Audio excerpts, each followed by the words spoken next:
ខ្មោចយាមស្ពានបានចេញដងអ្នកភូមិមួយក្រុមដែលគាត់បានធ្វើដំណើរនៅលើផ្លូវដោយប្រើរទេះសេះនៅពេលម៉ោង7ភ្លឺម៉ោង4ម៉ោង5ព្រឹកខ្ញុំជឿថាអ្នកគ្រប់គ្នាមុខជាដែលដឹងអំពីខ្មោចដែលយាមស្ពានឬក៏យាមផ្លូវនៅទីតាំងណាមួយដែលអាចបង្កគ្រោះថ្នាក់ដល់អ្នកភូមិឬក៏អ្នកឆ្លងកាត់ទីនោះ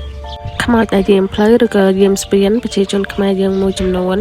តែងតែហៅថាខ្មោចជើងកប់ហើយរឿងដែលខ្ញុំលើកមកនិយាយនៅថ្ងៃនេះគឺជារឿងដែលខ្ញុំបានជួបផ្ទាល់ដោយរូបខ្ញុំផ្ទាល់កាលពីជាង10ឆ្នាំមុនដោយរូបនាងខ្ញុំគឺជាកូនអ្នកនៅតាមខេត្តដែលមានប្រកបរបរជាអ្នកធ្វើស្រែចម្ការនិងចិញ្ចឹមសត្វគោសត្វសេះជាដើមដោយហេតុអ្នកភូមិរបស់ខ្ញុំរួមទាំងគ្រួសាររបស់ខ្ញុំជាអ្នកចិញ្ចឹមសត្វគោសត្វសេះក៏ដូចជាសត្វផ្សេងនៅរដូវប្រាំងដោយសារនៅតាមវាលស្រែដែលកន្លែងដែលពួកខ្ញុំរស់នៅហ្នឹងគឺអត់មានស្មៅទេនៅខែប្រាំងព្រោះដោយសារវាអត់មានទឹកភ្លៀងហើយវាដីស្ងួតហួតហែងអញ្ចឹងតម្រូវឲ្យពួកខ្ញុំត្រូវទៅច្រូតស្មៅដូចជាកាត់ស្មៅអីផ្សេងនៅឯបឹងឬក៏ទន្លេដោយហេតុថាផ្ទះពួកយើងនៅឆ្ងាយពីបឹងនិងទន្លេទើបតម្រូវឲ្យពួកយើងនៅពេលដែលទៅច្រូតស្មៅហ្នឹងយើងត្រូវប្រើកង់ជិះឬក៏យើងបរទេសសេះនៅក្នុងឡុងជាង10ឆ្នាំមុនអញ្ចឹងពេលដែលពួកយើងធ្វើដំណើរទៅហ្នឹងគឺពួកយើងធ្វើដំណើរពេលចិត្តភ្លឺមានន័យថាយើងក្រៅពីម៉ោង4ម៉ោងអីចឹងទៅយើងចេញដំណើរទៅដោយសារផ្ទះរបស់ខ្ញុំគឺអត់មានរទេះសេះទេអញ្ចឹងនៅពេលដែលពួកខ្ញុំទៅច្រូតស្មៅគឺខ្ញុំត្រូវ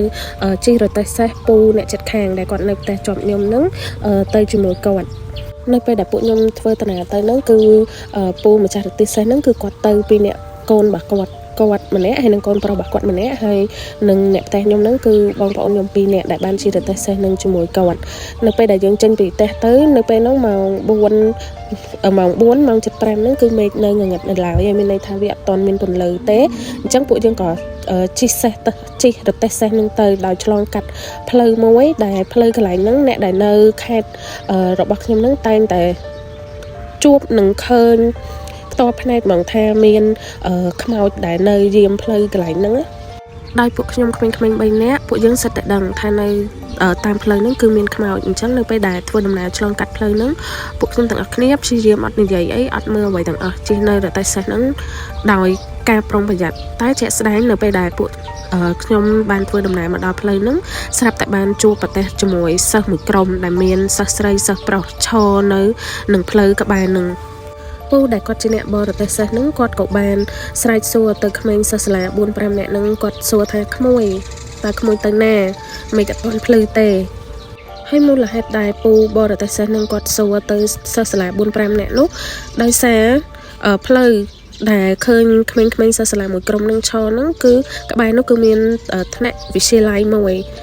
ហើយពូបរទេសសេះក៏គាត់គិតថាប្រហែលក្មេងៗសិស្សសាលាដែលគាត់នៅភូមិដាច់ស្រយាលរៀងឆ្ងាយព្រោះដោយសារនៅខេត្តរបស់ខ្ញុំហ្នឹងគឺសាលាគឺមាននៅទីប្រជុំជនអញ្ចឹងសម្រាប់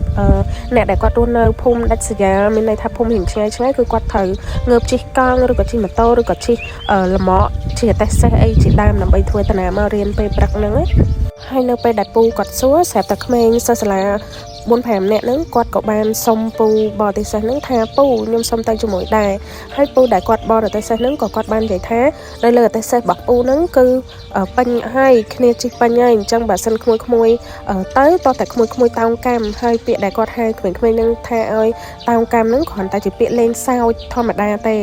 ហើយអ្នកទាំងអស់គ្នាមកជាឆ្ងល់ត្រូវអត់ថាកន្លែងហ្នឹងគេល្បីថាមានខ្មោចដែលយាមស្ពានឬក៏យាមផ្លូវនៅម្ដុំហ្នឹងហេតុអីបានពូបរទេសសេះម្នាក់ហ្នឹងគាត់ហ៊ានសួរមូលហេតុដែលគាត់សួរហ្នឹងដោយសារពូម្នាក់ហ្នឹងគាត់ជាមនុស្សម្នាក់ដែលគាត់អត់ចេះខ្លាចខ្មោចអត់ចេះខ្លាចអីទាំងអស់ហ្មងបន្ទាប់ពីពូបរទេសសេះហ្នឹង